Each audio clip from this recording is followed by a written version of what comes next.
Welcome to Take It from the Iron Woman. My name is Susanne Müller, your host and the Iron Woman. This podcast is about empowering yourself and others to make real changes in the world.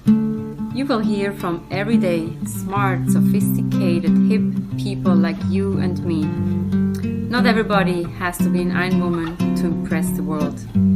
Together, we will learn from the sports and business leaders how you can become a more successful person as an entrepreneur or a leader. It's one step at a time, one day at a time. Take your steps now. Take your big steps now. Join me on this journey to success.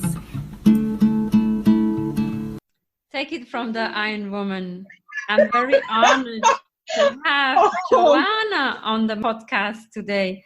We just have a very unusual guest joining us from the Polish Polar Station on Spitsbergen. So welcome, Joanna. This is a really great honor. Where are you calling from now? Welcome at the end of the world. We are calling from Polish Polar Station on Spitsbergen. Tell me, how did we meet? I mean, how does anybody meet somebody from the Spitsbergen on the street? Obviously not on the street. Tell me, how did we meet? We meet at the Women for Tree Facebook group. I posted there a couple of photos from my training here in the Arctic. Then I asked the group for sending me movies from your place that I could watch during my indoor training session. That's when I got to know better on the group members. That's very nice.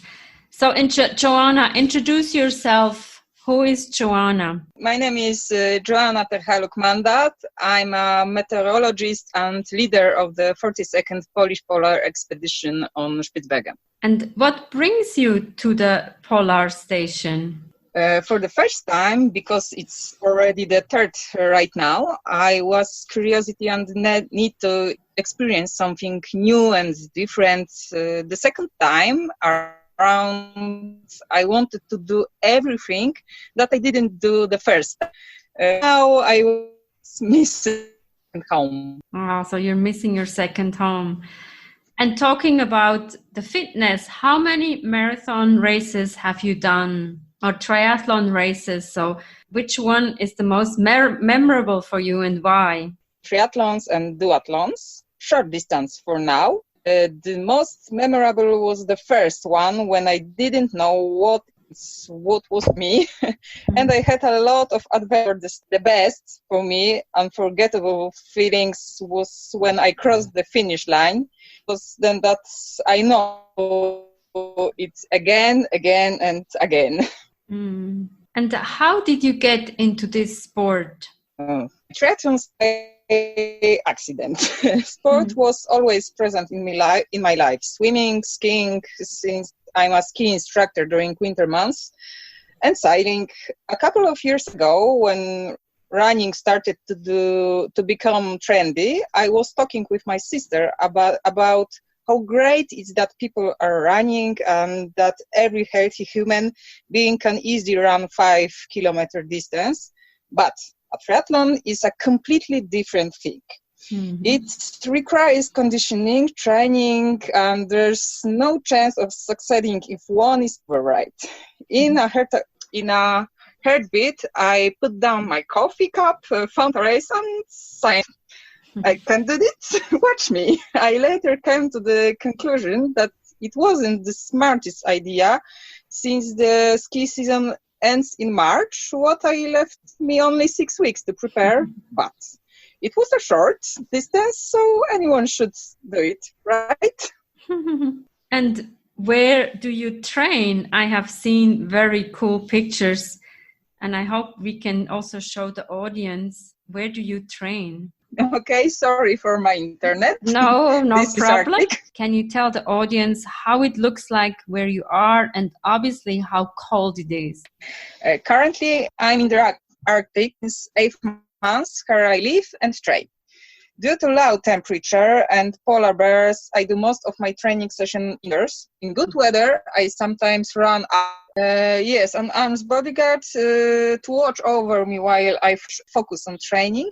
Okay, so be careful when the bear is coming. And what is your next race? I have no idea. At least now in the current situation, it's difficult to tell how everything is going to look like when I'm back in my country. According to plan, my first race is at the end of July, and the 5, whatever may come, I'm training for a race like they're taking place normally, and advise everyone, whatever may come, I training for races like they're taking place normally, and advise everyone to do the same. Very good. And what is your other hobby? Do you want to share that? I think it's amazing what I can see on Facebook. Yes, photography has a special place in my life, and I often run around my camera so that you can see the Arctic on my Facebook or Instagram. Another hobby of mine are water sports, sailing, diving, skiing, dog trekking. I also crochet during long winter nights. Thank you very much. This was amazing because Joanna initially said she doesn't speak English. And then we basically wrote out the questions and she answered them in writing. And now we hear her beautiful voice and she can read from her writing. So thank you very much, Joanna. This has been a true joy. Good luck with the training. And hopefully you don't see any ice bears when you're training. Do you want to say something in your language? Thank you so much. And tell us what language it is. Language? Yeah. Po polsku mogę powiedzieć, że życzę wszystkim dużo zdrowia, wytrwałości i powodzenia na najbliższych startach, które nie wiadomo kiedy nastąpią. Good. And what is your language? My language is Polish. Polish. Okay. Very good. Thank you so much. Thank you. And good luck. Good luck with everything. This is a real pleasure for me and an honor to have you here. Thank you. Thank you so much. Wow, I think this has been the coolest interview so far. It felt like talking to somebody on moon. What do you think? Talking about working from home in the Antarctica? So cool. Next week we have different guests chime in. We have a podcast on Monday and also on Wednesday to lift up your spirits. Take it from the Iron Woman.